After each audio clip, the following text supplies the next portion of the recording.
کے تعلق سے نبی کریم صلی اللہ علیہ وسلم کی کوئی حدیث موجود نہیں ہے۔ احادیث کے تمام ذخیرے میں جو صحیح احادیث کا ذخیرہ ہے، جو معتبر احادیث کی کتابوں میں موجود ہے، جو صحابہ کرام کے عمل کا ذخیرہ ہے، اس میں کہیں بھی 15 شعبان کے لیے مستقل کوئی عمل،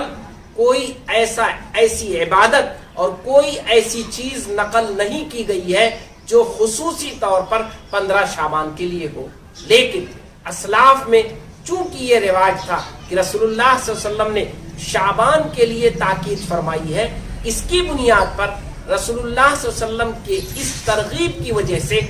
اسلاف، صحابہ کرام، تابعین اور دیگر ہمارے اتقیاء اور بزرگ حضرات وہ عبادات کا اہتمام فرمایا کرتے تھے، اور چونکہ 15 شعبان ایک ڈیڈ لائن تھی، اس بنیاد پر اس دن